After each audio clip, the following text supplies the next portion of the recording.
Let's see how to fix this missing DLL problem in just 3 steps.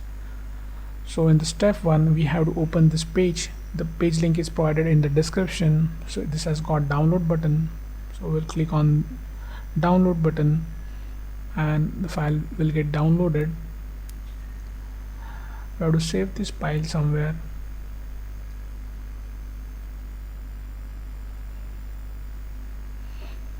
Now we'll open the file.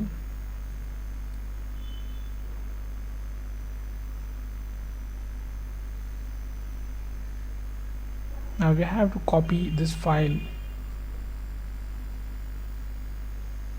Right click on it and select copy. Then we'll move to the next step.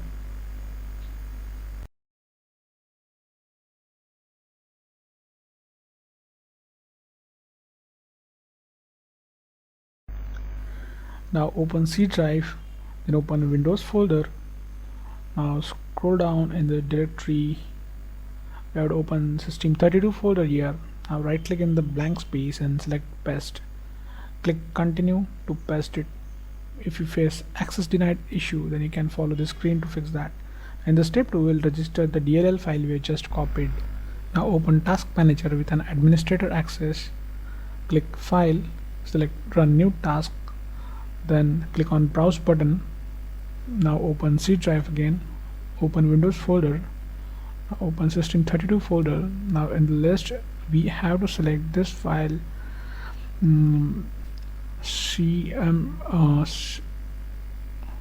cmd.exe. click OK, select this checkbox and click OK. Now this will open in administrator mode. Just maximize the screen. We have to execute 3 commands here. So first is going to be check disk. Now execute this and type Y.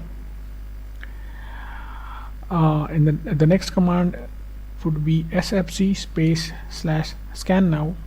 Just execute this, and now while this running in the background, we'll open new command prompt from task manager. Just click this box again and click OK. Now we'll just keep this window side by side. So in this command prompt, just type this command carefully. Now just replace your my missing DLL file with the DLL file which we have just copied. Execute it. Now wait this verification completes. Now after everything is done, click start menu and restart it. So before you restart, just hit like the video.